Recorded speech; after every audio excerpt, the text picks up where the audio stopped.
Praise the Lord. Praise the Lord.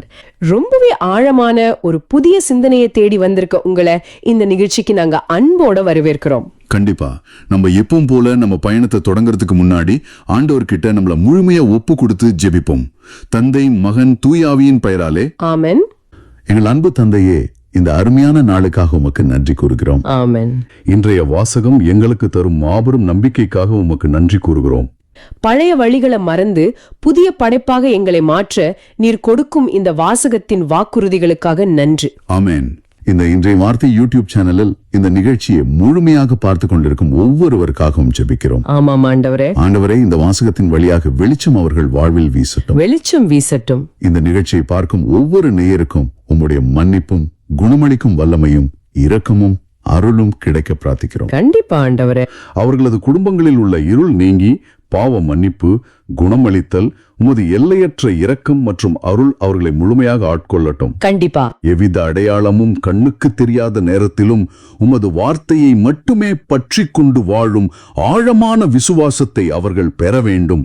குறிப்பாக 10ஆம் வகுப்பு பொதுத் தேர்வு எழுதியிருப்பவர்களுக்கு ஜெபிக்கிறோம்.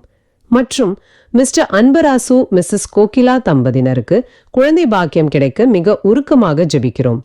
நோயுற்றோரும் துன்பப்படுவோரும் குணமடைந்து பலம் பெறவும், சோதனையில் உள்ள குடும்பங்கள் கிறிஸ்துவின் வார்த்தையில் நம்பிக்கை வைக்கவும், புதுப்பித்தலுக்காக இயங்கும் சமூகங்கள் உமது அமைதியாலும் மகிழ்ச்சியாலும் நிரம்பவும் ஜெபிக்கிறோம். விசுவாசிகள் உமது புதிய படைப்பின் நம்பிக்கையில் வாழவும், எங்களது மூழிகத்தின் வழியாக எங்கள் பாடல்களும் போதனைகளும் மற்றவர்கள் கிறிஸ்துவின் வார்த்தையை நம்பவும், நம்பிக்கையை தழுவவும், புதுப்பித்தல் குறித்த உமது வாக்குறுதியில் மகிழவும் உதவ ஜெபிக்கிறோம். மற்றும் எங்களிடம் ஜெபத் தேவைகளை சொன்ன அனைவருக்காகவும் அவர்களின் நல்ல நோக்கத்திற்கான மன்றாட்டுக்கள் அனைத்தும் விரைவில் நிறைவேறும்படியாகவும் ஜெபிக்கிறோம். இந்த மன்றாட்டுக்கள் அனைத்தையும் எங்கள் சகோதரரும் ஆண்டவருமான இயேசு கிறிஸ்துவின் பெயரில் திருமுன் வைக்கிறோம், எங்கள் அன்பு தந்தையே. ஆமென். உங்களது ஜெபத் தேவைகளை கமெண்டிலோ அல்லது எங்களின் வாட்ஸ்ஆப்பிலோ தெரிவியுங்கள். நாங்களும் எங்களது தனிப்பட்ட ஜெபத்திலும் ஜெபிக்கிறோம். கண்ணுக்கு எதுவுமே தெரியாத ஒரு இருண்ட சூழ்நிலையில ஒரு ஒற்றை வார்த்தையை மட்டும் நம்பி உங்களால வாழ்க்கை பயணத்தை தொடர முடியுமா? சரி, இன்னைக்கு இந்த ஆழமான பார்வை நிகழ்ச்சிக்குள்ள போறதுக்கு முன்னாடி உங்ககிட்ட ஒரு சின்ன ஸ்டோரி சொல்ல போறேன். ஓ, ஒரு ஸ்டோரியா? சொல்லுங்க கேப்போம். ஒரு ஊர்ல பயங்கரமான புயல், மழை, வெளியில மரங்கள் எல்லாம் முறிந்து விழும் பயங்கரமான சத்தம். ஐயையோ, அப்ப எங்கும் இருட்டா இருந்திருக்குமே. ஆமா, காத பிழக்கும் இடி மின்னல் வேற. அந்த ஊரிலேயே மிகப்பெரிய செல்வந்தரான ஒரு தந்தை எதையும் பொருட்படுத்தாம சேரும் சகதியுமான சாலையில ஓடிக்கிட்டு இருக்கிறாரு. அவ்வளவு பெரிய பணக்காரர் ஏன் அப்படி ஓடணும்? ஏன்னா அவர் கைகள்ல காய்ச்சலால் துடிச்சு உயிருக்கு போராடிக்கிட்டு இருக்கிற அவருடைய சின்னஞ்சிறு குழந்தை இருக்கு. ஓ கடவுளே. தன்னோட செல்வாக்கு, பணம், அந்தஸ்து எல்லாத்தையும் மறந்துட்டு அந்த நள்ளிரவு புயல்ல ஒரு மருத்துவரை தேடி ஓடுறாரு. ஒரு வழியா மருத்துவரை பாத்துட்டாரா? ஆமா, பாத்துட்டாரு. மருத்துவர் வீட்டை அடைஞ்சு கதவை தட்டுறாரு. மருத்துவர் வந்து குழந்தைய பரிசோதிச்சு ஒரு மருந்த உள்ள கொடுத்துட்டு அந்த தந்தையிடம் ஒரு வார்த்தை சொல்றாரு. என்னன்னு சொல்றாரு?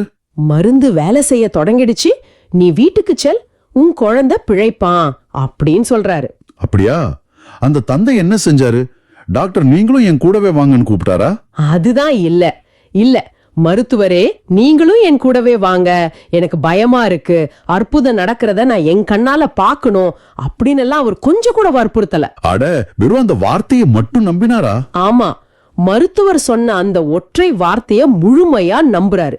அந்த புயல்லையும் இருள்லையும் தன் நெஞ்சில ஒரு புதிய வெளிச்சத்தோட குழந்தைய தூக்கிக்கிட்டு நிம்மதியா திரும்புறாரு.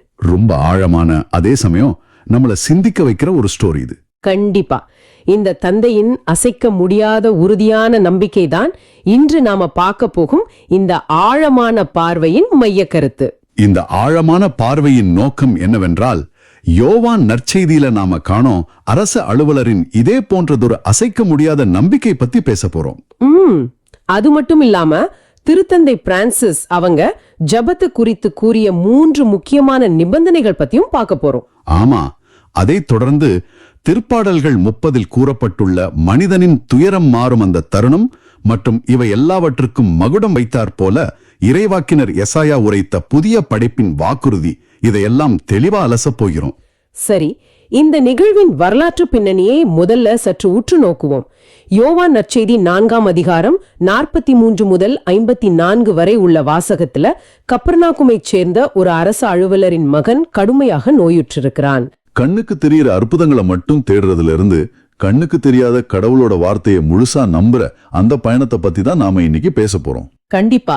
இப்போ ஆமோஸ் இறைவாக்கினர் தன்னோட புத்தகத்துல 5:14 ரொம்ப அழகா சொல்றார், நன்மையை நாடுங்கள், தீமையை தேடாதீர்கள், அப்பொழுது ஆண்டவர் உங்களோடு இருப்பார் அப்படின்னு.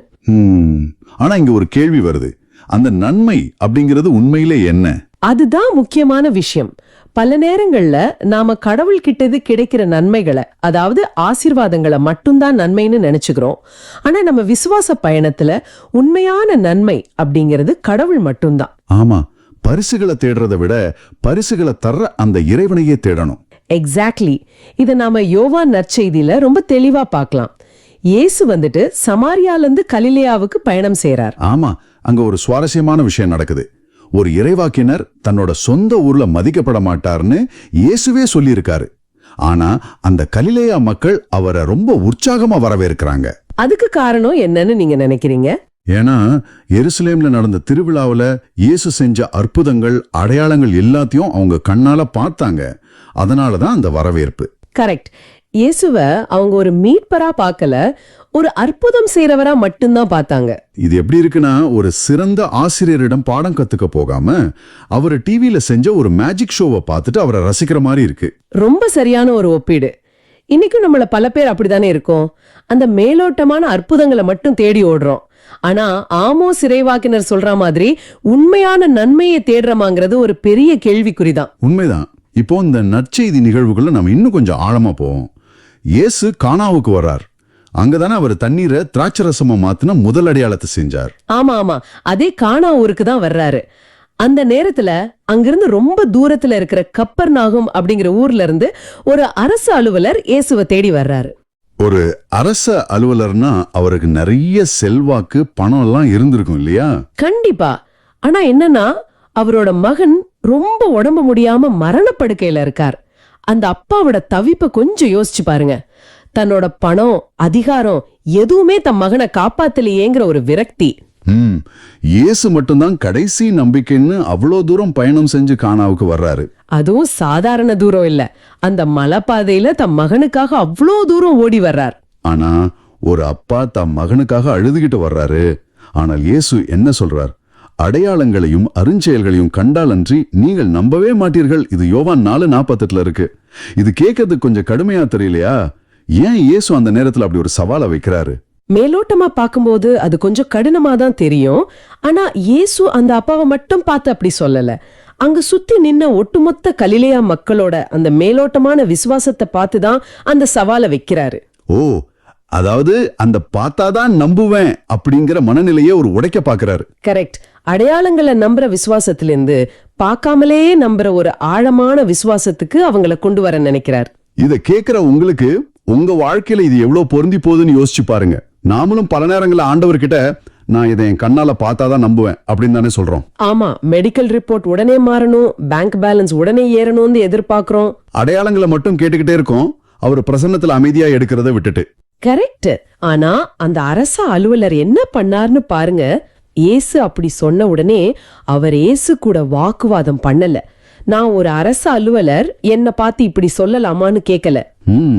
அவர் ரொம்ப உடைந்த உள்ளத்தோட, ஐயா என் மகன் இறக்கு முன் வாரும் அப்படின்னு மட்டும்தான் கேட்கிறார். அந்த அப்பாவுக்கு வேற எந்த தத்துவமும் விவாதமும் தேவைப்படல. தன் மகனோட உயிர் மட்டும்தான் முக்கியம். ஆமா. ஒரு நவீன கால உதாரணத்தை சொல்ல வேண்டும் என்றால், ஒரு மிகப்பெரிய பன்னாட்டு நிறுவனத்தின் சிஇஓ தன் பதவியெல்லாம் மறந்துவிட்டு ஒரு குடிசை பகுதிக்கு சென்று அங்கிருக்கும் ஒரு சாதாரண மனிதரிடம் முழந்தாளிட்டு உதவி கேட்பது போல இருக்கு. ரொம்ப சரியான ஒப்பீடு. இது ஒரு முழுமையான ஈகோ மரணம்னு சொல்லலாம். அருமையான உதாரணம். அந்த உடைந்த, எந்த விதமான அகந்தையும் இல்லாத உள்ளத்தை தான் இயேசு எதிர்பார்க்கிறாரு. இதத்தான் திருத்தந்தை பிரான்சிஸ் அவர்கள் ரொம்ப ஆழமா விளக்குறாங்க. ஆமா, 2020ஆம் ஆண்டு மார்ச் 23ஆம் தேதி அவங்க வழங்கின மறைவுரையில இல்லையா? சரியா சொன்னீங்க. உண்மையான ஜபத்திற்கு தேவையான 3 நிபந்தனைகளை திருத்தந்தை முன்வைக்கிறாரு. முதலாவது நம்பிக்கை. நம்பிக்கை. இது வெறும் வார்த்தைகளால் உச்சரிக்கும் ஜெபமாக இல்லாமல் இதயத்தின் ஆழத்திலிருந்து எந்த அகந்தையும் இல்லாமல் வரும் நம்பிக்கையாக இருக்க வேண்டும். இரண்டாவது விடாமுயற்சி. விடாமுயற்சி, அதாவது தொடர்ந்து ஜெபிக்கிறது. ஆமா, நம்மில் பலர் 2 நாள் ஜெபிப்போம், நாம் கேட்டது உடனே நடக்கவில்லை என்றால் கடவுள் என் ஜெபத்தை கேட்கவில்லை என்று சோர்ந்து போய்விடுவோம். ரொம்ப சாதாரணமா நடக்கிற விஷயம் தான் இது. ஆனா அந்த தந்தை 20 மைல் தூரம் பயணித்து வரும் அளவிற்கு விடாமுயற்சியை கொண்டிருந்தாரு. மூன்றாவது மற்றும் மிக முக்கியமான நிபந்தனை துணிவு. இந்த மூன்றாவது நிபந்தனையில தான் நான் கொஞ்சம் ஆழமாக தோண்ட விரும்புறேன். திருத்தந்தை ஏன் துணிவு என்ற வார்த்தையை பயன்படுத்துறாரு? அது ஒரு முக்கியமான கேள்வி. நற்செய்தி அறிவிக்க துணிவு தேவை, ஒரு சமூக அநீதியை தட்டி கேட்க துணிவு தேவை என்று சொன்னால் புரியுது. ஆனா தனியாக ஒரு அறையில் உட்கார்ந்து ஆண்டவரிடம் ஜெபிப்பதற்கு ஏன் அபாரமான துணிவு தேவை என்று அவர் சொல்றாரு? ஏன்னா ஜெபம் என்பது நாம் கடவுளிடம் கொடுக்கும் ஒரு ஷாப்பிங் லிஸ்ட் அல்ல. ஷாப்பிங் லிஸ்ட் இல்ல. கடவுள் நம் ஜெபத்திற்கு உடனே ஆம் என்று சொல்லலாம், இல்லை என்று சொல்லலாம், அல்லது காத்திரு என்று சொல்லலாம். இந்த மூன்றாவதாக ஒரு பதில் வருவதை காத்திரு, அது ரொம்ப கஷ்டம். ஆமா, அதை கையாள்வது சாதாரண விஷயம் அல்ல. கடவுள் நம்மை சிறிது காலம் காத்திருக்க வைக்கும்போது அவர் நம்மை மறந்து விட்டார் என்று பொருள் அல்ல. ஆனா அந்த அமைதியான காத்திருப்பின் காலத்துல தொடர்ந்து அவரை நம்புவதற்கு அசாத்தியமான துணிவு தேவை. கடவுள் ஒருபோதும் ஏமாற்ற மாட்டார், ஆனா அவர் தன்னுடைய சரியான நேரத்திற்காக காத்திருப்பார். இது இன்னொரு விதமா புரிஞ்சுக்கலாமா? ஒரு விதைய கடுமையான குளிர்காலத்துல மண்ணுக்குள்ள புதைத்து வைக்கிறோம் என்று வச்சுப்போம். சரி, மேற்பரப்புல எந்த மாற்றமும் தெரியாது, எல்லாம் வறண்டு செத்து போனது போல தோன்றும். வசந்த காலம் வரும் வரை அந்த விதை மண்ணுக்குள் தன் வேலையை செய்து கொண்டிருக்கிறது என்று நம்புவதற்கு ஒரு துணிவு வேண்டுமே. அதைத்தான் திருத்தந்தை சொல்றாரு என்று எடுத்துக்கலாமா? முற்றிலும் சரி. அந்த குளிர்காலத்து விதை போன்றதுதான் நம்முடைய பல ஜெபங்கள். ஆனா இன்றைய நவீன உலகத்துல நாம் எப்படி இருக்கிறோம் என்று சற்று யோசிச்சு பாருங்க. நாம எப்பவுமே ஒரு உடனடி தீர்வு தேடும் மனநிலையில தான் இருக்கோம். ஆமா, ஒரு இன்ஸ்டன்ட் கிராட்டிபிகேஷன் மனநிலை. ஒரு மெசேஜ் அனுப்பினால் அடுத்த நொடி ரிப்ளை வர வேண்டும். ஆன்லைன்ல ஆர்டர் செய்தால் அடுத்த நாளே பொருள் கைக்கு வர வேண்டும். எல்லாமே வேகமா நடக்கும் இந்த காலகட்டத்துல. ஜெபத்துல மட்டும் கடவுள் நம்ம பக்குவப்படுத்த காத்திருக்க செய்யும் போது நாம் விரக்தியின் உச்சிக்கு போயிடுறோம். கண்டிப்பா. அப்போ இயேசு என்ன சொல்றார்? ரொம்ப எளிமையான ஒரு பதில். நீர் புறப்பட்டு போ, உம் மகன் பிழைத்துக் கொள்வான். வாவ்! அங்கே அவர் கையை நீட்டி தொடல, எந்த அடையாளமும் செய்யல. ஒரு வார்த்தை, வெறும் வார்த்தை மட்டும்தான். அது சாதாரண வார்த்தை இல்ல, படைப்பின் வல்லமை கொண்ட வார்த்தை. இங்கேதான் ஒரு மிகப்பெரிய திருப்பம் நடக்குது. அந்த அலுவலர் இயேசுவை தொந்தரவு பண்ணல, நீங்க என் கூட வீட்டுக்கு வாங்கன்னு பிடிவாதம் பிடிக்கல. ஆமா, அந்த மனுஷன் இயேசு சொன்ன வார்த்தையை அப்படியே நம்பி புறப்பட்டு போனார். அடையாளங்களோ அத்தாச்சியோ அவர் கேட்கல. ஆனா உன் மகன் பிழைத்துக் கொள்வான் என்ற இயேசுவின் ஒற்றை வார்த்தையை மட்டும் கேட்டுவிட்டு எந்த அற்புதத்தையும் தன் கண்ணால் பார்க்காமல் மீண்டும் 20 மைல் தூரம் மலை இறங்கி செல்ல அந்த அரசு அலுவலருக்கு எவ்வளவு துணிவு இருந்திருக்க வேண்டும். அந்த துணிவும் இன்று நம் ஜெப வாழ்வில் இருக்கிறதா என்று இந்த நிகழ்ச்சியை பார்க்கிற ஒவ்வொரு நேயரும் தங்களை தாங்களே கேட்டுக்கொள்ள வேண்டும். ஆமா, அந்த தந்தையின் பயணம் எவ்வளவு கடினமானதாக இருந்திருக்கும் நினைச்சு பாருங்க. 20 மைல் தூரம், வழியில தங்குவதற்கு வசதியான இடங்கள் கிடையாது, எந்த தொலைத்தொடர்பு சாதனங்களும் கிடையாது. இத அப்படியே நம்ம ஜெப வாழ்க்கையோட ஒப்பிட்டு பார்க்கணும். நீங்க உங்க பிரச்சனைக்காக ஜெபிக்கிறீங்க. ஜெபிச்சு முடிச்சிட்டு அந்த அறையை விட்டு வெளியே வரும்போது நீங்க எப்படி வரீங்க? ரொம்ப சரியான கேள்வி. ஆண்டவர் பேசிட்டார், அந்த அமைதி போதும்னு வெளியே வரீங்களா, இல்ல திரும்பவும் அதே கவலையையும் பயத்தையும் சுமந்துகிட்டு வரீங்களா? அந்த அரசு அலுவலர் தன் கவலைய இயேசுவோட வார்த்தை கிட்ட ஒப்படைச்சிட்டு ரொம்ப நிம்மதியா நடக்கிறார். சரி, இப்போ அந்த நிகழ்வோட உச்சக்கட்டத்துக்கு வருவோம். அவர் பாதி வழியில போயிட்டு இருக்கும் போதே அவருடைய பணியாளர்கள் எதிர்கொண்டு வராங்க. ஆமா, ஒரு சூப்பரான நியூஸோட வராங்க. உம் மகன் பிழைத்து கொண்டான் அப்படின்னு சொல்றாங்க. அந்த நிமிஷம் அந்த அப்பாவுக்கு எவ்வளவு சந்தோஷமா இருந்திருக்கும். ஆனா அவர் உடனே ஒரு கேள்வி கேட்கிறாரு, எத்தனை மணிக்கு காய்ச்சல் நீங்கியதுன்னு. அதுக்கு அவங்க சொல்ற பதில் தான் ரொம்ப முக்கியம். ஆமா, அவங்க சொல்றாங்க நேற்று பிற்பகல் 1 மணி. ஓஹோ, இந்த பிற்பகல் 1 மணி அப்படிங்கிறது சாதாரண விஷயம் இல்ல. 20 மைலுக்கு அப்பால இயேசு கானாவில நின்னுகிட்டு உம் மகன் பிழைத்துக் கொள்வான்னு சொன்ன அதே சரியான நேரம் அது. இதுல இருந்து என்ன புரியுதுன்னா, ஆண்டவரோட வார்த்தைக்கு தூரமோ இடமோ ஒரு தடையே கிடையாது. கானாவுல சொல்லப்பட்ட வார்த்தை கப்பர்நாவுல செயலாக மாறுது. ஆமா, இதை விட ஒரு ஆழமான உண்மை என்னன்னா, அந்த அற்புதத்தோட விளைவு அந்த பையன் மட்டும் குணமாகல, அவர் வீட்டார் அனைவரும் இயேசுவை நம்பினர்னு திருவிவிலியம் சொல்லுது. அந்த அப்பாவோட ஒற்றை நம்பிக்கை அவருடைய முழு குடும்பத்துக்கும் மீட்பை கொண்டு வந்திருக்கு. இது ஒரு தொற்று நோய் மாதிரி, ஆனா ரொம்ப நன்மையான ஒரு விசுவாச பரவல். கரெக்ட். இங்கதான் ஆமோஸ் 5:14 முழுமையா நிறைவேறுது. அவர் நன்மையை நாடினார், அதாவது இயேசுவோட வார்த்தைய முழுமையா நம்பினார். அதனால ஆண்டவர் அவரோடும் அவர் குடும்பத்தோடும் இருந்தார். ரொம்ப ஆழமான ஒரு பயணம் இது. இப்போ இத கேட்டுட்டு இருக்கிற உங்க முன்னாடி ஒரு சிந்தனையை வைக்க நான் விரும்புறேன். உங்க வாழ்க்கையில இன்னைக்கு அந்த பிற்பகல் 1 மணி அற்புதம் நடக்க காத்துக்கிட்டு இருக்கலாம். நீங்க இன்னும் இயேசுவை உங்க வீட்டுக்கு நேரா வரச்சொல்லி கட்டாயப்படுத்திட்டு இருக்கீங்களா? அல்லது அவர் சொல்ற வார்த்தையை மட்டும் நம்பி நிம்மதியா உங்க பயணத்தை தொடர தயாரா இருக்கீங்களா? ரொம்ப ஆழமான ஒரு கேள்வி. அவர் வார்த்தை மட்டும் போதும் நம்புறதுதான் உண்மையான விசுவாசம். கண்டிப்பா அந்த வார்த்தைய உங்க குடையா பிடிச்சுக்கிட்டு பயணத்தை தொடருவோம். அந்த தந்தையின் உள்ளத்தில் எழுந்த எல்லையற்ற மகிழ்ச்சி, நிம்மதி, ஒரு விதமான சிலிர்ப்பு, அந்த உணர்வை வார்த்தைகளால் விவரிக்கவே முடியாது. அந்த உணர்வின் பிரதிபலிப்பாகத்தான் இன்றைய திருப்பாடல்கள் 30 நமக்கு தரப்பட்டுள்ளது. அப்படிதானே? சந்தேகமே இல்லாமல். திருப்பாடல்கள் 30வது அதிகாரத்தை வாசிக்கும்போது அது அந்த அரசு அலுவலர் தன் மகனை கட்டிப்பிடித்து கதறி அழுதபடி பாடிய பாடல் போலவே நமக்கு தோன்றும். ஆமா, வசனங்கள் 1 மற்றும் 3 கவனிக்கும் போது ஆசிரியர் தன்னுடைய சொந்த அனுபவத்தை நேரடியாக பதிவு செய்யறாரு. ஆண்டவரே, உம்மை ஏத்தி புகழ்வேன், ஏனெனில் நீர் என்னை கை தூக்கி விட்டீர். ஆண்டவரே, நீர் என்னை பாதாளத்திலிருந்து ஏறி வரச் செய்தீர், சாவுக்குழியில் இறங்கி எனக்கு உயிரை காத்தீர் அப்படின்னு சொல்றாரு. இந்த இடத்துல பாதாளம் என்ற வார்த்தைக்கு பண்டைய எபிரேய மொழியில ஷியோல் என்று பெயர். இது மிக ஆழமான ஒரு குறியீடு. ஷியோல்னா பொதுவாக மரணத்திற்கு பின் மனிதர்கள் செல்லும் இடம் அல்லது இருள் சூழ்ந்த நரகம் என்றுதானே நாம் புரிஞ்சுக்கிட்டு இருக்கோம். ஆமா, பண்டைய எபிரேய சிந்தனையில அது இறந்தவர்களின் இருப்பிடம் என்பது உண்மைதான். அப்புறம் இது எப்படி உயிருடன் இருக்கும் மனிதர்களுக்கு பொருந்தும்? திருப்பாடல்கள்ல இது ஒரு குறியீடாக பயன்படுத்தப்படுது. அன்றாட வாழ்வில் ஒரு மனிதன் உயிருடன் இருக்கும் போதே அனுபவிக்கும் மரணத்துக்கு நிகரான இருண்ட சூழ்நிலைகளையே இது குறிக்குது. ஓ, அப்போ நம்ம நடைமுறை வாழ்க்கையில வர்ற கஷ்டங்களா? ஆமா, உதாரணத்திற்கு மீளதே முடியாத அளவுக்கு கழுத்தை நெரிக்கும் கடன் தொல்லை, படுக்கையை விட்டு எழ முடியாத நாள்பட்ட நோயின் பிடி, அல்லது இனி என் வாழ்வு முடிந்துவிட்டது என்று எண்ணத் தோன்றும் கடுமையான மனச்சோர்வு. இதெல்லாம் ரொம்ப கொடுமையான அனுபவங்கள். இதெல்லாமே ஒரு மனிதனை உயிருடன் இருக்கும்போதே ஷியோல் எனப்படும் பாதாளத்திற்குள் தள்ளிவிடுகின்றன. அரசு அலுவலர் தன் மகன் சாகப் போகிறான் என்ற நிலையில் அந்த பாதாளத்தின் விளிம்பில் தான் நின்று கொண்டிருந்தார். அங்கிருந்துதான் ஆண்டவரின் ஒற்றை வார்த்தை அவரை பிடித்து தூக்குகிறது. கரெக்ட். சாவுக்குழி அப்படிங்கிற வார்த்தை எதை குறிக்குது? ஏன்னா நாம பொதுவா கஷ்டம், துன்பம்னு சாதாரணமா சொல்லுவோம். ஆனா இங்க பயன்படுத்தப்பட்டிருக்கிற வார்த்தை ரொம்ப உச்சக்கட்ட வலியை வெளிப்படுத்துது. ஆமா, அது சாதாரண கஷ்டம் கிடையாது. அதாவது ஒரு மருத்துவரை கைவிட்ட நோயாளி திடீர்னு குணமாவது போன்ற ஒரு வியப்பான அனுபவத்தை இது தருது. ஒரு ஆழமான சுரங்கத்துல சிக்கிக்கிட்ட ஒரு தொழிலாளியோட நிலையை இது ஞாபகப்படுத்துது. ஆக்சிஜன் குறைஞ்சிக்கிட்டே வருது, மேலே இருக்கிற பாறைகள் எந்த நிமிஷமும் இடிஞ்சு விழலாம். அந்த மாதிரி தப்பிக்கவே முடியாத ஒரு இக்கட்டான சூழ்நிலையத்தான் இந்த சாவுக்குழி குறிக்குதுன்னு நினைக்கிறேன். அந்த சுரங்க தொழிலாளி உதாரணம் ரொம்ப பொருத்தமா இருக்கு. தன் சுய பலத்தால மீண்டு வர முடியாத ஒரு நிலை அது. இங்க ரொம்ப ஆச்சரியமான ஒரு எபிரேய வார்த்தை அந்த வாசகத்துல பயன்படுத்தப்பட்டிருக்கு. ஓ, அப்படியா? அது என்ன வார்த்தை? நீர் என்னை கை தூக்கி விட்டீர் அப்படிங்கிற இடத்துல மூலமான எபிரேய வாசகத்துல தலா அப்படிங்கிற வார்த்தை இருக்கு. இதோட நேரடி அர்த்தம் என்ன தெரியுமா?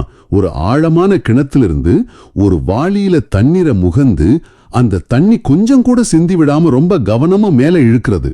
வாவ், அந்த ஒப்பீடு ரொம்ப ஆழமானது. அதாவது கிணத்துல இருந்து வாளிய அவசரமா வேகமா இழுத்தா தண்ணி செதறிடும், இல்லனா கயிறு இருந்து வாளி உள்ளேயே விழுந்துரும். சரியா சொன்னீங்க. அதனால இழுக்கிறவர் தன்னுடைய முழு கவனத்தையும் செலுத்தி ரொம்ப பக்குவமா மெதுவா மேல இழுப்பார். ஆண்டவர் நம்மளை காப்பாத்துற விதமும் அப்படிதான் இருக்கு. அப்போ நம்ம உடைஞ்சு போய் செதறி போயிருக்கிற அந்த நேரத்துல ஆண்டவர் நம்மளை ஏதோ ஒரு கல்ல தூக்கி போடுற மாதிரி சட்டுன்னு தூக்கி வெளியில வீசிடுறது கிடையாது. கிடையவே கிடையாது.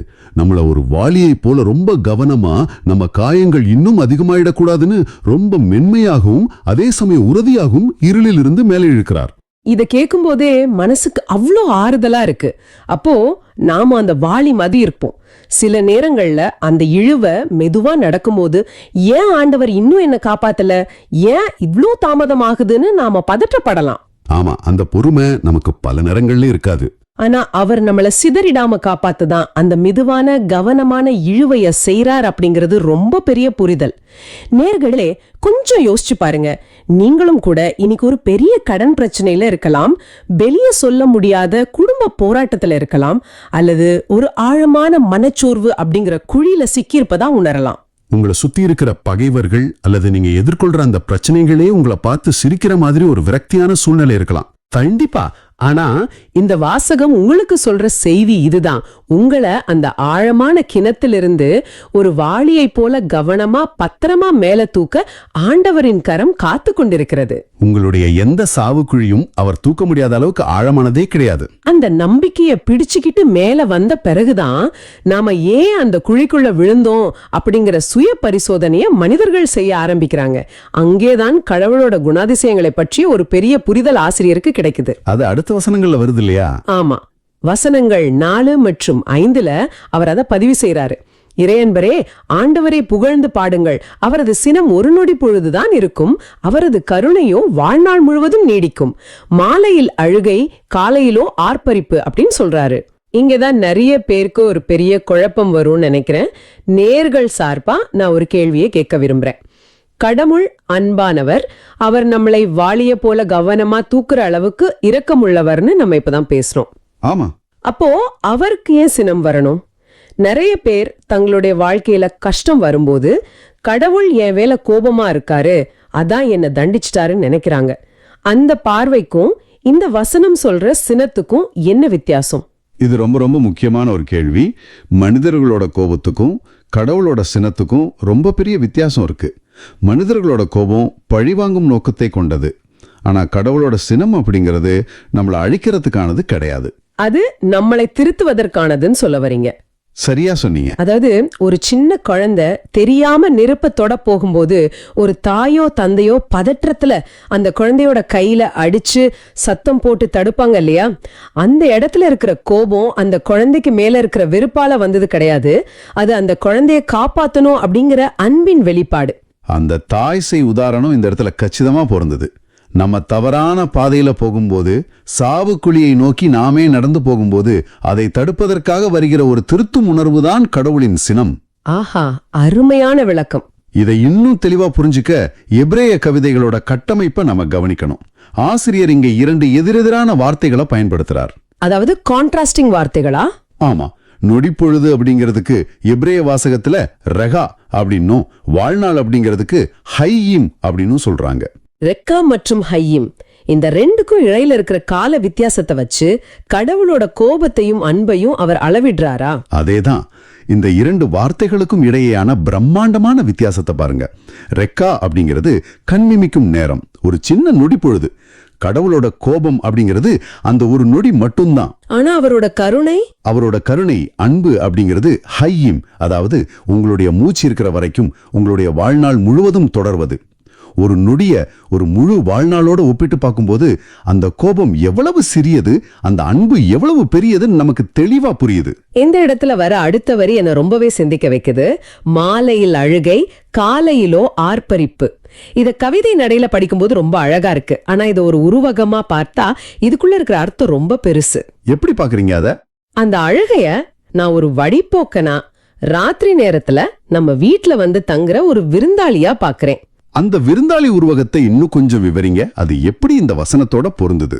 அதாவது மாலை நேரத்துல இருட்டுன உடனே ஒரு தேவையற்ற விருந்தாளி மாதிரி இந்த அழுகை, கவலை, விரட்டி எல்லாமே நம்ம வீட்டுக்கு வந்து கதவை தட்டுது. நம்மளும் வேற வழி இல்லாம அது உள்ள விட்டுறோம். ஆமா, கஷ்டங்கள் அப்படித்தான் சொல்லாம கொள்ளாம வரும். அந்த ராத்திரி முழுக்க அந்த விருந்தாளி நம்மள தூங்க விடாம பண்றாரு, நம்ம நிம்மதியை கெடுக்கிறாரு. ஆனா ஒரு முக்கியமான விஷயம், அவர் நிரந்தரமா தங்க போறவர் கிடையாது. அவர் ஒரு வழிபோக்கன் மட்டும்தான். ஓ, காலையில கிளம்பிடுவாரு. கரெக்ட். காலையில சூரியன் வந்த உடனே அந்த அழுகை தம் மூட்டையை கட்டிக்கிட்டு கிளம்பிடும். ஆனா காலையில வர்ற அந்த ஆர்ப்பரிப்பு அல்லது மகிழ்ச்சி இருக்கே, அது வந்து நிரந்தரமா நம்ம வீட்டுல குடியேற போற ஒரு நெருங்கிய உறவு. ரொம்ப அழகான ஒரு விளக்கம் இது.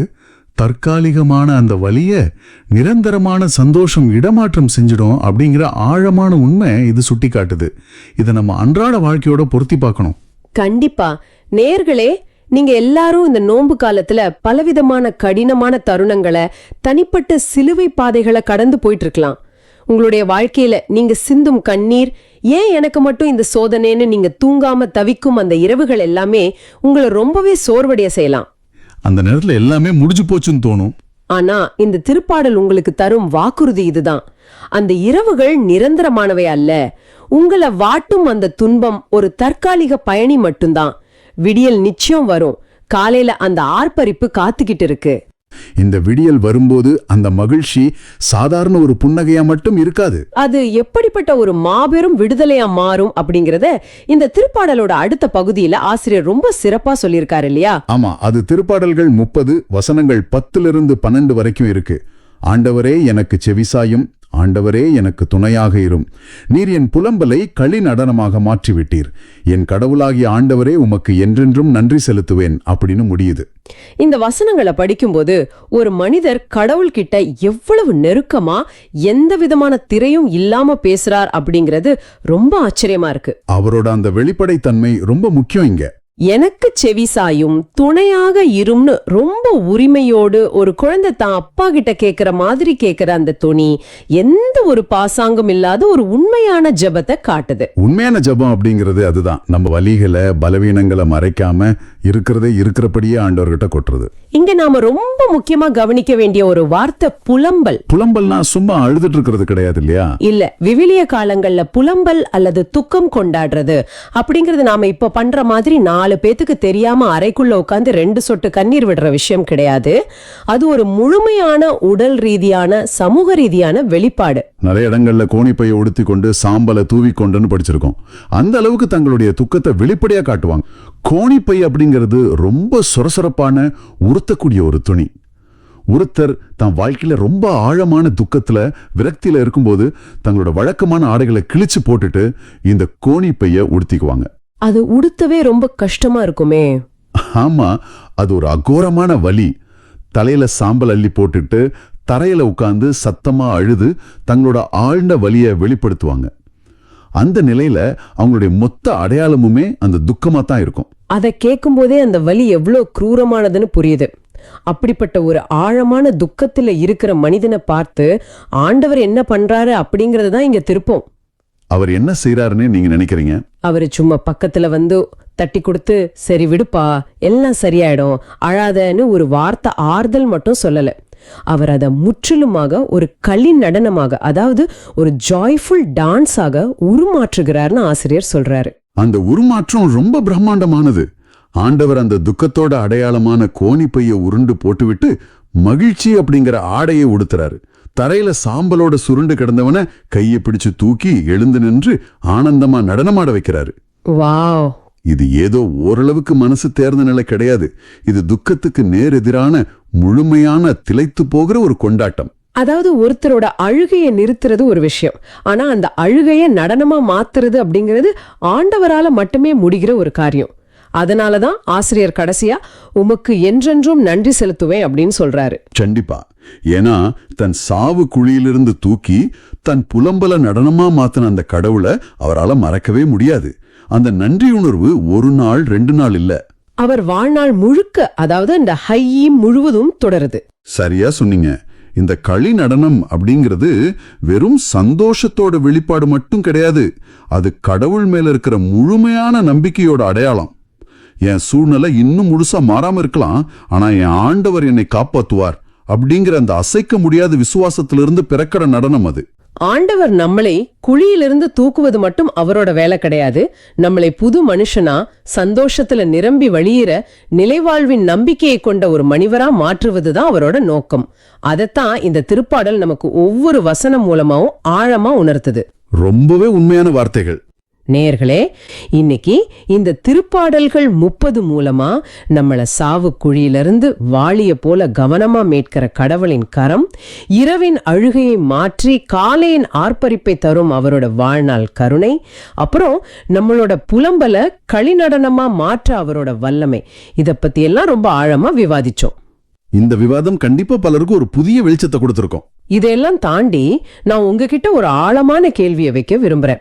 ஆண்டவர் உங்களுக்கு தரும் மகிழ்ச்சி அப்படிங்கிறது வெறும் உங்க பிரச்சனைகளின் முடிவு அல்ல. நீங்க கடந்து வந்த குழியிலிருந்து தப்பிச்சோம் பிழைச்சோன்னு விடுற ஒரு பெருமூச்சு மட்டும் கிடையாது. அது ஒரு புதிய தொடக்கம். ஆமா, அது ஒரு புதிய ஆரம்பம், ஒரு களி நடனம். உங்கள் வாழ்வின் வலிகளை நடனமாற்ற ஆண்டவரை முழுமையாக அனுமதிக்கிறீர்களா? யோசிச்சு பாருங்க. உங்களின் தற்போதைய துயரம் அது எவ்வளவு பெரியதாக இருந்தாலும் அது நிரந்தரமானதல்ல. அது ஒரு மாலை நேரத்து அழுகை மட்டுமே. காலை நிச்சயமாய் வரும். அந்த விடியல் எவ்வளவு அழகானது என்பதை நினைக்கும் போதே நமக்குள் ஒரு புது தெம்பு கிடைக்குது. சரி, இப்போ நாம ஒரு தனி மனிதரின் வாழ்வில் ஒரு குடும்பத்தில் நடந்த இந்த துயரம் நீங்கும் நிகழ்வை பார்த்தோம். ஆனா ஒரு மகன் பிழைத்துக் கொண்டான் என்பதற்காக உலகத்தில் இனி யாருமே நோயால் இறக்க மாட்டார்கள் என்று சொல்ல முடியுமா? அப்படி சொல்ல முடியாது இல்லையா? இந்த சிறிய அற்புதம் கடவுள் ஒட்டுமொத்த பிரபஞ்சத்திற்கும் வைத்திருக்கும் ஒரு மாபெரும் திட்டத்தின் சிறு முன்னோட்டம் மட்டுமே என்பதை புரிந்து கொள்ள முடியுது. அதாவது ஒரு ட்ரெய்லர் மாதிரி. ஆமா, அதைத்தான் இன்றைய முதல் வாசகத்தில் இறைவாக்கினர் எசாயா உரைக்கிறார் இல்லையா? மிக துல்லியமான இணைப்புது. தனி மனித வாழ்வில் நடக்கும் அற்புதங்கள், குணமளித்தல்கள் எல்லாமே கடவுள் இந்த உலகத்திற்காக வைத்திருக்கும் மாபெரும் இறுதி திட்டத்தின் சிறு துளிகள்தான். இறைவாக்கினர் எசாயா 65ஆம் அதிகாரத்துல கடவுளின் மாபெரும் இறைவாக்கு ஆணித்தரமாக உரைக்கப்படுது. திருவிவிலியம் முழுவதுமே பாத்தீங்கன்னா கடவுளோட மீட்டெடுக்கும் அன்பை பற்றி பேசினாலும் இறைவாக்கினர் எசாயா சொல்ற இந்த வார்த்தைகள் ஒரு தனித்துவமான நம்பிக்கை தருது. குறிப்பா மக்கள் எல்லாவற்றையும் இழந்து திக்கற்று நின்ற ஒரு காலகட்டத்துல கொடுக்கப்பட்ட இறைவாக்குது. அதனாலதான் இந்த 17வது வசனம் எவ்வளவு ஆழமா இருக்குன்னு நினைக்கிறேன். இதை வாசிக்கும் போது எனக்குள்ள ஒரு முரண்பாடான சிந்தனை வந்துச்சு. அதாவது ஒரு பழைய மொபைல் போனை சும்மா சர்வீஸ் பண்ணி பயன்படுத்துற மாதிரி கடவுள் நம்மள சரி செய்யல. இல்லவே இல்ல. இது ஒட்டுமொத்தமா ஒரு புதிய ஆபரேட்டிங் சிஸ்டத்தை இன்ஸ்டால் பண்ற மாதிரி இருக்கு. ஆனா மனிதர்களா நமக்கு ஒரு சந்தேகம் வரும். ஒரு பழைய காயத்தை முற்றுமா மறக்க முடியுமா? அது ரொம்ப நியாயமான கேள்வி. ஒரு ஆழமான துரோகத்தையோ அல்லது ஒரு பெரிய இழப்பையோ முந்தையவை நினைக்கப்படுவதில்லை அப்படின்னு சொல்லிக்கிட்டு நம்மால எப்படி ஒரே நைட்ல கடந்து போக முடியும்? இது நடைமுறைக்கு சாத்தியமா? நீங்க சொல்ற அந்த மொபைல் போன் ஆபரேட்டிங் சிஸ்டம் உதாரணம் மிக சரியானது. மனிதர்களாகிற நமக்கு பழைய விஷயங்களை மறக்கிறது அவ்வளவு சுலபம் கிடையாது. ஆமா, நம்ம மூளை அப்படி வேலை செய்யாது. கரெக்ட். மூளையில பதிஞ்ச ஒரு வலி நிறைந்த நினைவை ஒரு பட்டன் அழுத்தி டெலீட் பண்ணிட முடியாது. ஆனா கடவுளோட இந்த வாக்குறுதி மறதி நோய் பத்தி பேசல, அதாவது அம்னீஷியா பத்தி பேசல. அப்ப நினைவுகளை அழிக்க மாட்டாரா? இல்ல, அவர் உங்க நினைவுகளை மூளையில இருந்து அழிச்சிடுவேன்னு சொல்லல. மாறா அந்த நினைவுகள் உங்க மேல வச்சிருக்கிற அந்த ஆதிக்கத்தை அழிச்சிடுவேன்னு சொல்றாரு. இதை இன்னும் ஆழமா புரிஞ்சுக்கணும்னா ஹெப்ரேய மொழியில பாக்கணும். மூல மொழியிலயா? அங்க என்ன சொல்லிருக்கு? மூல மொழியில இந்த படைக்கிறேன் அப்படிங்கிற வார்த்தைக்கு பாராங்கிற வார்த்தையை பயன்படுத்தி இருக்காங்க. இது ரொம்ப முக்கியமான ஒரு வார்த்தை.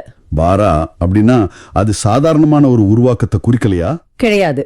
திருவிவில்லத்துல பாரா அப்படிங்கிற வார்த்தை கடவுளுக்கு மட்டுமே பயன்படுத்தப்படும் ஒரு தனித்துவமான செயல். இப்ப மனுஷங்க ஒரு மரத்தை வெட்டி நாற்காலி செய்யலாம். அது இருக்கிற பொருளை வச்சு செய்யறது. ஆமா, ஆனா பாராங்கிறது ஒன்றுமே இல்லாத சூனியத்திலிருந்து ஒரு புதிய விஷயத்தை உருவாக்குறத குறிக்குது. தொடக்க நூல்ல கடவுள் உலகத்தை படைக்கும் போதும் இதே பாராங்கிற வார்த்தை தான் வருது. வாவ், அப்போ நம்ம காயங்களையும் அவர் அப்படிதான் மாத்துறாரு. கண்டிப்பா. கடவுள் இங்க என்ன சொல்றாருன்னா, உன்னுடைய பழைய காயங்களை நான் வெறும் பேட்ச் ஒர்க் பண்ணி சரி செய்ய போறதில்ல. உனக்குள் சுத்தமா இல்லாத ஒரு புதிய நம்பிக்கைய, ஒரு புதிய அமைதிய நான் புதிதா படைக்க போறேன்னு சொல்றாரு. புரியுது. அந்த பழைய வடு உங்க உடம்புல இருக்கலாம், ஆனா அது இனி வலிக்காது, உங்களை முடக்கி போடாது. அதுதான் உண்மையான குணமளித்தல். இத கேட்கும்போது உளவியல் ரீதியா மனுஷங்க எப்படி காயங்களை அணுகுறாங்கிறது எனக்கு ஞாபகம் வருது. ஒரு பெரிய விபத்தையோ அல்லது இழப்பையோ சந்திச்சவங்க பல வருஷமா அந்த பழைய நினைவுகளோட இடிபாடுகளுக்குள்ளேயே வாழ்வாங்க. ஆமா, எதிர்காலத்தை பத்தி யோசிக்கவே பயப்படுவாங்க. கரெக்ட். கடந்த காலம் அவங்கள அப்படி ஒரு பிடியில வச்சிருக்கோம். ஆனா கடவுளோட இந்த பாரா அப்படிங்கிற புதிய படைப்பு நடக்கும்போது அந்த நபர் தன் கடந்த காலத்தை பார்த்து பயப்பட வேண்டியதில்லை. அந்த கரை இப்போ ஒரு புது ஓவியத்தோட அழகா மாறிடுது. மிகச்சரியா சொன்னீங்க. அதனாலதான் 18வது வசனத்துல ஆண்டவர், நான் படைப்பட வச்சில் நீங்கள் என்றென்றும் மகிழ்ந்து களி கூறுங்கள் அப்படின்னு சொல்றாரா? நிச்சயமா. ஆண்டவர் உங்களை கடந்த காலத்தையே திரும்பி பார்த்துக்கிட்டு இருக்க வேண்டான்னு அன்போடு அழைக்கிறாரு. இந்த நிகழ்ச்சியை பார்த்து கொண்டிருக்கிற நீங்க ஒருவேளை உங்களுக்குள்ள ஒரு பெரிய குற்ற உணர்ச்சியோடு இருக்கலாம். நான் செஞ்ச அந்த தப்பால தான் என் குடும்பம் இப்படி ஆயிடுச்சு அப்படின்னும், அல்லது என் வாழ்க்கையை நான் தொலைச்சிட்டேன் அப்படின்னு நீங்க நினைக்கலாம். அந்த பழைய வலிகள் தினமும் அவங்கள சித்திரவதை பண்ணலாம். ஆமா, ஆனா இன்னைக்கு ஆண்டவர் உங்களுக்கு நேராக சொல்றாரு, முந்தையவை நினைக்கப்படுவதில்ல. அவர் உங்க கடந்த காலத்தின் அடிப்படையில உங்களை எடை போடுறதில்ல. அவர் இன்னைக்கு உங்களுக்குள் உருவாக்கும் அந்த புதிய படைப்பை பார்த்து மகிழ்ச்சி அடைய சொல்றாரு. இது தனிப்பட்ட மனிதர்களுக்கு ஒரு மிகப்பெரிய விடுதலை. ஆனா இந்த உள்மன மாற்றத்தை பத்தி நாம பேசும்போதே வெளியில நடக்கிற யதார்த்த உலகத்தை பத்தின ஒரு கேள்வி எனக்கு வருது. என்ன கேள்வி அது? என் மனம் குணம் அடையலாம், ஆனா நான் வாழ்ற இந்த உலகம் இன்னும் இருட்டுல தானே இருக்கு. 19வது வசனத்துல ஆண்டவர் சொல்றாரு, நான் எருசலேமை முன்னிட்டு மகிழ்ச்சி அடைவேன், என் மக்களை குறித்து அகமகிழ்வேன், இனி அங்கே அழுகை குரலும் ஒப்பாரி குரலும் ஒருபோதும் கேட்கப்படாது அப்படின்னு. ஆமா, இதை எப்படி யதார்த்தமா பாக்குறது? நம்ம காலையில எழுந்து நியூஸ் பேப்பரை திறந்தாலோ டிவியை பார்த்தாலோ போர்கள், வன்முறை, பொருளாதார நெருக்கடி, தனிமைன்னு எங்கும் அழுகை குரல்கள் மட்டும்தானே நிறைஞ்சிருக்கு. அது ஒரு கசப்பான உண்மைதான். இப்படிப்பட்ட ஒரு கொடூரமான சூழ்நிலையில இனி அழுகை குரலே கேட்காது அப்படிங்கிற அந்த வார்த்தைகளை ஒரு நவீன மனிதர் எப்படி தன்னுடைய வாழ்க்கையோடு பொருத்தி பார்க்க முடியும்? இது வெறும் ஒரு பகல் கனவு இல்லையா? இன்றைய உலகத்தோட நிலையிலிருந்து பார்க்கும்போது இது ஒரு பகல் கனவு போல தோணலாம். ஆனா இந்த இறைவாக்கு எந்த சூழ்நிலையில கொடுக்கப்பட்டுச்சு அப்படின்னு நம்ம கவனிக்கணும். பாபிலோனிய அடிமைத்தனம், சரியா? கரெக்ட். எசாயா இத ஒரு அமைதியான செல்வச் செழிப்பான காலத்துல உட்கார்ந்துகிட்டு எழுதல. பாபிலோனிய அடிமைத்தனத்தோட வழியில துடிச்சுக்கிட்டு இருந்த மக்களுக்கு எழுதப்பட்ட வார்த்தைகள் இவை. ரொம்ப கஷ்டமான காலகட்டம் அது. ஆமா, எருசலேம் அப்படிங்கிறது இஸ்ரேல் மக்களுக்கு வெறும் செங்கலால் கட்டப்பட்ட ஒரு நகரம் கிடையாது. அது அவங்களுடைய அடையாளம், அவங்களுடைய ஆன்மா, கடவுள் தங்களோடு இருக்கிறாரு அப்படிங்கிறதுக்கான ஒரே சாட்சி. அப்படிப்பட்ட எருசலேம் தேவாலயம் தீக்கிரையாக்கப்பட்டுச்சு, வீடுகள் தரைமட்டமாக்கப்பட்டுச்சு, மக்கள் சங்கிலியால் கட்டப்பட்டு பாபிலோனுக்கு அடிமைகளா இழுத்து செல்லப்பட்டாங்க. அதேதான். அதாவது திருப்பாடல்கள் 137ல நம்ம வாசிக்கிற மாதிரி பாபிலோன் ஆறுகளின் அடிகே அமர்ந்து சீயோனை நினைத்து அழுதும் அப்படின்னு அந்த மக்கள் கதறினாங்களே, அந்த அளவுக்கான ஒரு கடுமையான விரக்தி அது. ஆமா, அவங்க தங்கள் வீணைகளை மரங்கள்ல மாட்டிட்டு இனி எங்களுக்கு பாடல்களே வேண்டாம்னு முடங்கி போன ஒரு நிலை. அப்படிப்பட்ட ஒரு ஆழமான இருள்ல எந்த நம்பிக்கையும் இல்லாத ஒரு தருணத்துல தான் கடவுள் இந்த வார்த்தையை சொல்றாரு. மிகச் சரியா சொன்னீங்க. நான் எருசலேமை முன்னிட்டு மகிழ்ச்சி அடைவேன் அப்படின்னு சொல்றாரு. அதாவது நீங்க அழுது முடிச்சிட்டீங்க, உங்க நகரத்தின் அழிவை பார்த்து நான் மௌனமா இல்ல, இனி உங்க கண்ணீரை நான் துடைக்க போறேன், நானே உங்களுக்கு ஒரு புதிய எருசலேமை கட்டித்தர போறேன்னு கடவுள் நேரடியாக களத்துல இறங்குறாரு. ரொம்ப அருமையான விளக்கம். இன்னைக்கு நம்ம உலகத்துல பாக்குற அழுகை, போர்கள், கஷ்டங்கள் இவை எல்லாமே மனிதர்களின் சுயநலத்தாலும் பாவத்தாலும் விளைந்தவை. ஆனா இவை எதுவுமே நிரந்தரமானது கிடையாது. கடவுளின் பேரன்பும் அவர் தரப்போகும் அந்த புதிய விண்ணுலகமுமே நிரந்தரம். அப்படியென்றால் இந்த தவக்காலத்துல நாம் எடுக்கிற முயற்சிகள் எல்லாம் அந்த நிரந்தரமான மகிழ்ச்சிக்கான ஒரு தயாரிப்பு அப்படின்னு சொல்லலாமா? கண்டிப்பா சொல்லலாம். ஏன்னா தவக்காலம் என்றாலே முகம் வாடி கஷ்டப்பட்டு நோன்பு இருந்து சோகமாகவே இருக்கணும்னு பலரும் நினைக்கிறாங்க. ஆனா இந்த வசனத்தை பார்க்கும்போது நாம செய்யறது எல்லாமே அந்த அழுகை இல்லாத ஒரு நகரத்துல வாழ்வதற்கான ஒரு பயிற்சி போல தோணுதே. அதுதான் தவக்காலத்தின் உண்மையான அர்த்தமே. தவக்காலம் அப்படிங்கிறது கடவுளை திருப்திப்படுத்த நாம செய்யற தண்டனை அல்ல, அது நம்மளையே தூய்மையாக்கும் ஒரு காலம். அருமை. ஜபம் மற்றும் நோன்பு வழியா இந்த உலகத்தின் தற்காலிகமான அழியக்கூடிய சந்தோஷங்கள் மேல நாம வச்சிருக்க பிடிப்ப மெதுவா தளர்த்துறோம். ஆண்டவரே, இந்த உலகத்தின் செல்வங்களோ பதவியோ எனக்கு உண்மையான மகிழ்ச்சியை தராது. நீர் எனக்காக ஆயத்தம் செய்யும் அந்த புதிய படைப்பு, அந்த அழகே இல்லாத நகரமே எனக்கு போதும் அப்படின்னு நம்முடைய ஆன்மான தயார்படுத்துறோம். இதை தொடர்ந்து வரும் 20 மற்றும் 21 வசனங்கள் இதை இன்னும் கொஞ்சம் வெளிப்படையா பேசுது.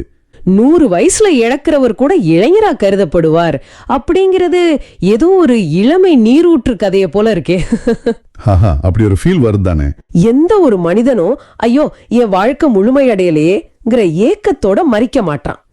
இதுவே இறுதியில மனிதன் கடவுளோடு இணையும் அந்த நிலைவாழ்வு நோக்கிய பயணமா மாறுது. ஓ மரணம் அப்படிங்கிறது முற்றுப்புள்ளி அல்ல, அது அந்த நிலைவாழ்வுக்கான ஒரு வாசல் அப்படிங்கறத இந்த முழுமையான வாழ்க்கை சுட்டி காட்டுது.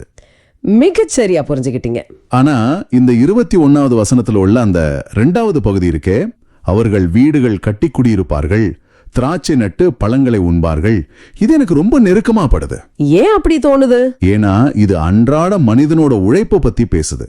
ஒரு மனுஷன் வீடு கட்டுறான், மரம் நடுறான்னா அவனுக்கு எதிர்காலத்தின் மேல ஏதோ ஒரு நம்பிக்கை இருக்குன்னு அர்த்தம். நிச்சயமா அந்த பின்னணியை நீங்க புரிஞ்சுக்கணும். இஸ்ரேல் மக்கள் பாபிலோனுக்கு அடிமைகளா போறதுக்கு முன்னாடி என்ன நடந்துச்சு? அவங்க தங்கள் வியர்வையை சிந்தி கல் உடைத்து பல வருஷமா கஷ்டப்பட்டு வீடுகளை கட்டுனாங்க. ஆனா அது அவங்களுக்கு நிலைக்கலையே. அதான் பரிதாபம். எதிரி நாட்டு படைகள் வந்து அவங்கள அடித்து துரத்திட்டு அந்த வீடுகளை ஆக்கிரமிச்சுக்கிட்டாங்க.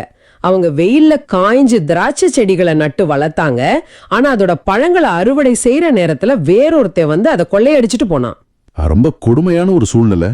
உழைத்தவனுக்கு பலன் கிடைக்கல. ஒரு மனுஷனோட உழைப்பு இப்படி அநியாயமா சுரண்டப்படுறதை விட வேற ஒரு பெரிய வழி இருக்க முடியாது. உண்மைதான். இத நீங்க சொல்லும்போது இன்றைய நவீன உலகத்தோட சூழ்நிலை தான் என் கண் முன்னாடி வந்து போகுது. ஆமா, இன்னைக்கும் அது நடந்துட்டு தான் இருக்கு. பல ஆயிரம் வருஷங்களுக்கு முன்னாடி நடந்த அதே அநீதி இன்னைக்கும் வெவ்வேறு வடிவங்கள்ல நடந்துகிட்டு தானே இருக்கு. கார்ப்பரேட் நிறுவனங்கள்ல இரவு பகலா கண் விழித்து உழைக்கிற இளைஞர்கள் திடீர்னு வேலை நீக்கம் செய்யப்படுறாங்க. லே ஆஃப்ஸ் அப்படிங்கிற பேர்ல. ஆமா, தாங்கள் கஷ்டப்பட்டு முடிச்ச ஒரு வேலைக்கான அங்கீகாரத்தை அலுவலகத்துல வேறொருத்தர் தட்டிக்கிட்டு போறார். வாழ்நாள் முழுவதும் சிறுக சிறுக சேமித்து ஒரு வீடு கட்டலான்னு நினைக்கும் போது பொருளாதார நெருக்கடியாலோ பணவீக்கத்தாலோ அந்த சேமிப்பு மதிப்பிழந்து போகுது. கரெக்ட். நாம எவ்வளவு உழைச்சாலும் அது யாருக்கோ தான் போய் சேருது, நமக்கு எதுவும் மிஞ்ச போறதில்ல அப்படிங்கிற ஒரு கடுமையான விரக்தியில இன்றைய நேயர்கள் பலர் இருக்காங்களே. ஆமா, பல நேரங்கள்ல நம்முடைய உழைப்பு, நம்முடைய அர்ப்பணிப்பு வீணாகிடுச்சோன்னு நாம சோர்வடைந்து விடுறோம். அது அலுவலக பணியா இருக்கலாம், அல்லது குடும்பத்துக்காக ஒரு தாய் செய்யற உழைப்பா இருக்கலாம். யாரும் தங்களை அங்கீகரிக்கலையேங்கிற ஏக்கம் பலருக்கு உண்டு. கண்டிப்பா. ஆனா கடவுள் இங்க உழைப்பின் மாண்பை நிலைநிறுத்துறாரு. கடவுளோட நீதி என்ன சொல்லுதுன்னா, இனிமேல் உங்க உழைப்பு வீணாகாது, உங்க உழைப்பிற்கான பாதுகாப்பையும் அதற்கான முழுமையான பலனையும் நான் உறுதியளிக்கிறேன் அப்படின்னு சொல்றாரு. புதிய எருசலேம்ல ஒவ்வொரு மனிதனின் உழைப்பும் மதிக்கப்படும். இது எவ்வளவு பெரிய ஆறுதலான வார்த்தை. இத கேட்டுக்கிட்டு இருக்கிற நீங்க ஒருவேளை உங்களுடைய உழைப்பு சுரண்டப்படுறதாவோ உங்களுக்கான பலன் கிடைக்காம தள்ளி போறதாவோ நினைச்சு வேதனையில இருக்கலாம். ஆனா ஆண்டவர் இன்னைக்கு உங்களை பார்த்து சொல்றாரு, நீங்கள் நடும் திராட்சையின் கனியை நீங்களே உண்பீர்கள். உங்க வியர்வையோட ஒவ்வொரு துளிக்கும் ஆண்டவர் சாட்சியா இருக்காரு. ஆமா, உலக மனிதர்கள் உங்களை ஏமாற்றலாம், ஆனா கடவுள் உங்களுக்கான ஆசீர்வாதத்தை, உங்களுக்கான மாண்பை யாரிடமும் விட்டு கொடுக்க மாட்டார். இதனாலதான் எசாயா 65 அதிகாரத்தின் இந்த வசனங்கள் ஒரு முழுமையான விடுதலையை பறைச்சாற்றுது. கரெக்ட். ஒரு பக்கம் மனதிற்குள் இருக்கிற பழைய காயங்களுக்கு முற்றுப்புள்ளி வச்சு அங்கே ஒரு புதிய படைப்பை உருவாக்குறாரு. மறுபக்கம் வெளியில நடக்கிற அநீதிகளை அழித்து அழுகையை நிறுத்தி நம்முடைய உழைப்புக்கான முழுமையான பலனை தர்றாரு. இது வெறும் பழைய நிலைமைக்கு திரும்புவதல்ல, இது கடவுளோடு இணைந்து வாழும் ஒரு முற்றிலுமான புதிய வாழ்வு. ரொம்ப அருமையா சொன்னீங்க. இந்த உரையாடல் உன்னில எனக்கே பல புதிய திறப்புகளை கொடுத்திருக்கு. நாம ஆரம்பத்துல பார்த்த அந்த ஸ்டோரியில வர்ற ஓவியரை போல கடவுள் நம்ம வாழ்க்கையின் கரைகளை, நாம வெட்கப்படுற அந்த இருண்ட பகுதிகளை மிக அழகான ஒரு புதிய படைப்பா மாற்றுவதற்கு முழுமையா தயாரா இருக்காரு. அவர் நம்ம கண்ணீரை துடைத்து நிலை வாழ்வுக்கான ஒரு பாதையை அமைச்சு தர்றாரு. நம்முடைய உழைப்பு வீண் போகாதுங்கிற ஆழமான நம்பிக்கையை விதைக்கிறாரு.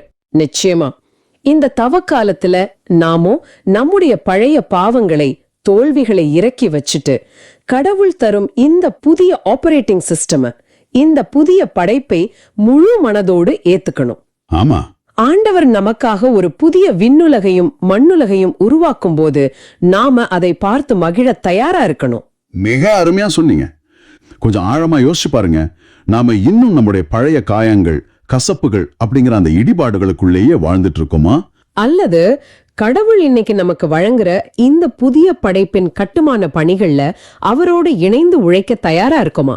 இது நம் வாழ்வின் ஒவ்வொரு நாளும் ஒவ்வொரு தருணத்திலையும் நாம நம்மளையே கேட்டுக்க வேண்டிய ஒரு மிக முக்கியமான கேள்வி.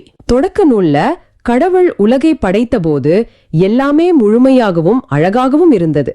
மனிதனின் கீழ்ப்படியாமையால் பாவத்தால் வந்த சாபத்தின் விளைவுதான் இன்று நாம் பார்க்கும் மரணம், நோய், கண்ணீர் எல்லாமே.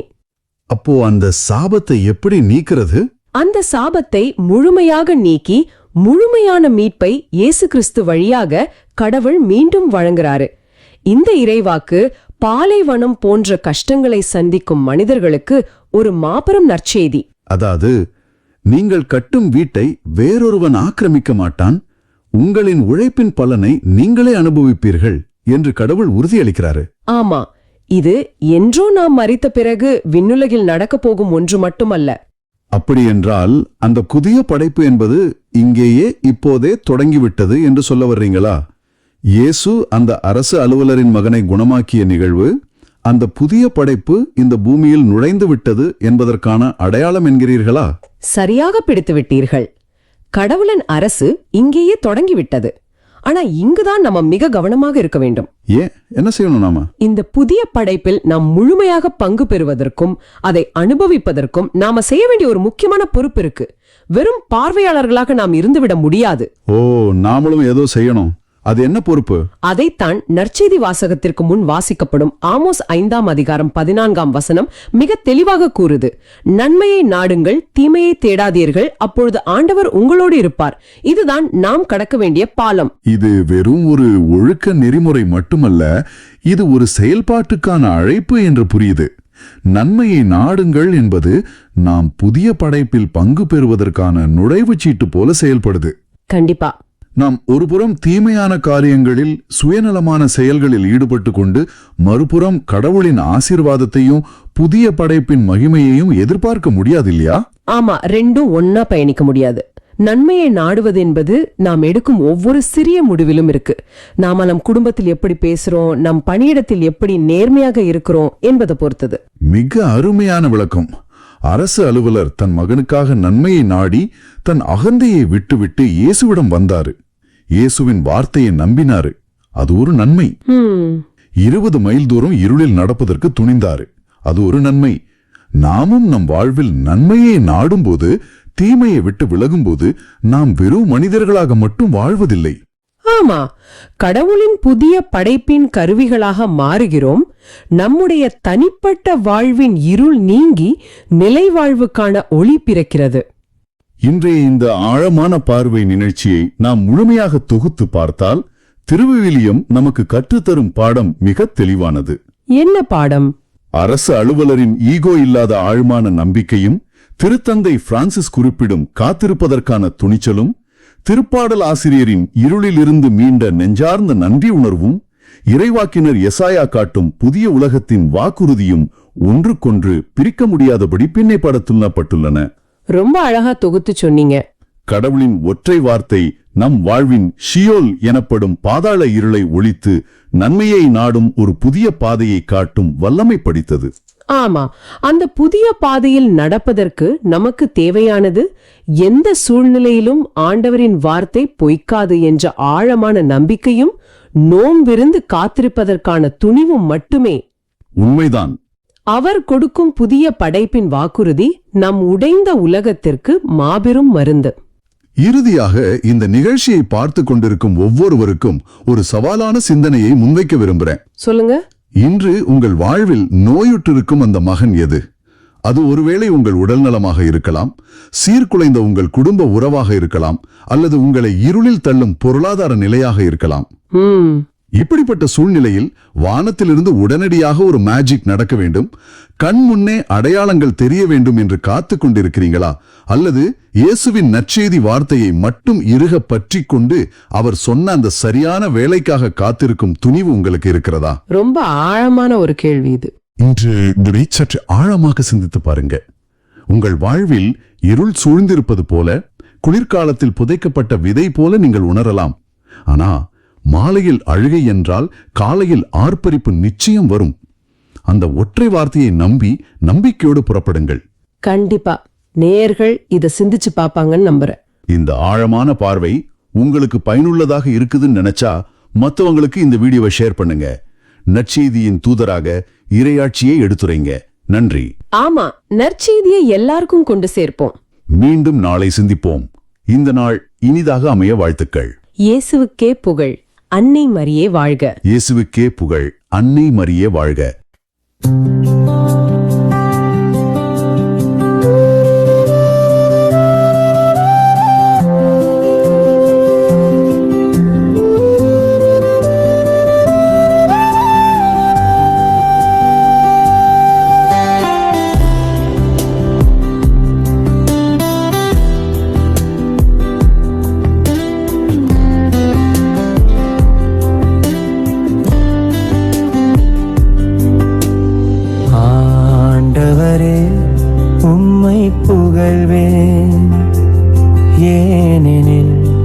என்னை கை தூக்கிவிட்டே. ஆண்டவரே உம்மை புகழ்வேன், ஏனெனில் என்னை கை தூக்கிவிட்டே.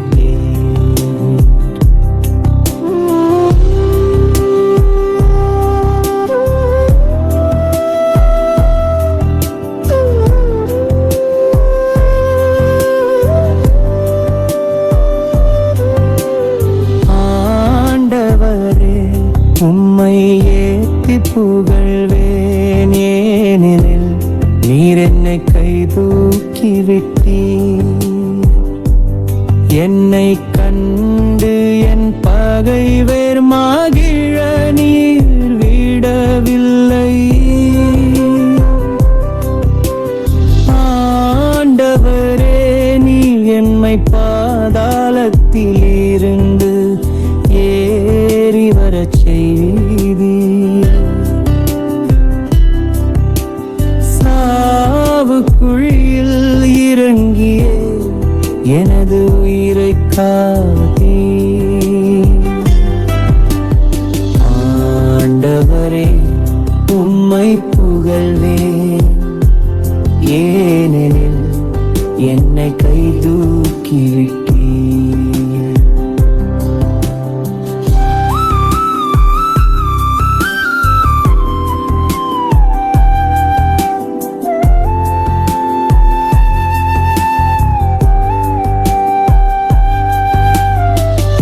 இறையன்பரே ஆண்டவரை புகழ்ந்து பாடுங்கள்.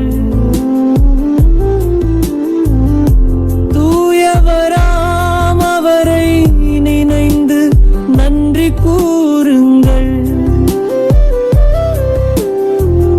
அவரது சினம் ஒரு நொடி பொழுதான் இருக்கும், அவரது கருணையோ வாழ்நாள் முழுதும் நீடிக்கும். மாலையில் அழுகை. ஆண்டவரே உம்மை புகழ்வேன், ஏனெனில் என்னை கை தூக்கிவிட்டீர்.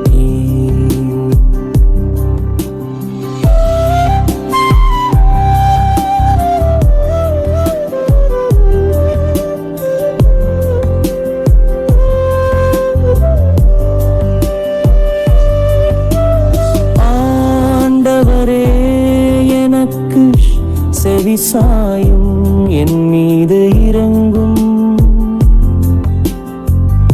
ஆண்டவரே எனக்கு துணையாயிரும். நீர் என் புலம்பலை களிநடனமாக மாற்றிவிட்டீர். என் கடவுளாகிய ஆண்டவரே உமக்கு என்றென்றும் நன்றி செலுத்துவேன். ஆண்டவரே உம்மை புகழ்வேன், ஏனெனில் என்னை கை தூக்கிவிட்டீர்.